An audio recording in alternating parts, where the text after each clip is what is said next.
বাংলা ই শিক্ষালয়ে তোমাদের প্রত্যেককে স্বাগত।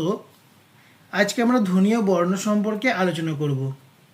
পূর্বে আমরা বাকযন্ত্র সম্পর্কে জেনেছি, তাই আজকে ধ্বনি ও বর্ণ কী বা ধ্বনি বর্ণর মধ্যে যে পার্থক্য সেটা জানব। দেখো, ধ্বনি কাকে বলছি? বাকযন্ত্রের সাহায্যে উচ্চারিত আওয়াজ, যা মানুষের ভাষার প্রধান ও ক্ষুদ্রতম উপাদান, তাই হলো কি ধ্বনি। তাহলে এই যে আমরা ধ্বনির সংজ্ঞা নিরূপণ করেছি, এখানে দেখো বাকযন্ত্র, এই বাকযন্ত্র কি? বাকযন্ত্র আমরা পূর্বের ভিডিওতে দেখেছি। সেখানে কি বলেছি যে বাকযন্ত্র হচ্ছে কি? বাকযন্ত্র হচ্ছে মানুষের কথা বলার যন্ত্র। কথা বলার সময় কি করে? বিভিন্ন অঙ্গ প্রত্যঙ্গের সাহায্য নিতে হয়। এই যে অঙ্গ প্রত্যঙ্গগুলি আছে, এই অঙ্গ প্রত্যঙ্গগুলিকে একত্রে কি বলা হচ্ছে? বাকযন্ত্র বলা হচ্ছে। যেমন ধরো শক্ত তালু, দন্তমূল, নাসাগহ্বর, তারপর হচ্ছে কণ্ঠনালী ইত্যাদি হচ্ছে কি এই বাকযন্ত্রের বিভিন্ন উপাদান। এবার এই যে বাকযন্ত্র, আমরা কি করছি? এই বাকযন্ত্রের মাধ্যম দিয়ে আমরা কথা বলি। এবার কথা যখন বলছি, সেটা মানুষে কি যে কথা বলছে, সেই যে কথা বলছি, যে আওয়াজ বেরোচ্ছে, ধরলো আমরা এই যে বললাম যে কি মানুষ, এই মানুষ যেটা বলছে, আমি এই মানুষটাকে যখন আমরা বিশ্লেষণ করব, তখন এর ক্ষুদ্র অর্থাৎ ক্ষুদ্র যে উপাদানটা পাবো আমরা, একে বিশ্লেষণ করলে বা ভাঙলে যে ক্ষুদ্র অংশটি পাবো, সেটাকে কি বলবো আমরা? ধ্বনি।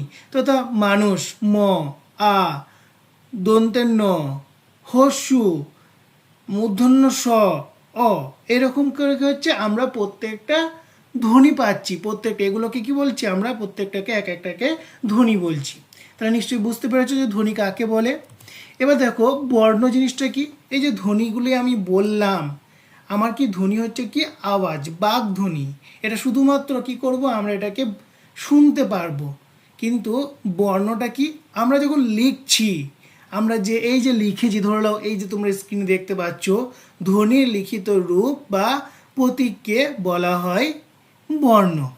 তাহলে এই যে লিখিত রূপ, প্রতীক, এই যে লিখছি আমরা, লিখিত ল, হস্যই খ, হস্যই ত, এই যে প্রত্যেকটা একটা রূপ আমরা নির্বাচন করেছি, এগুলোকে কি বলছি আমরা?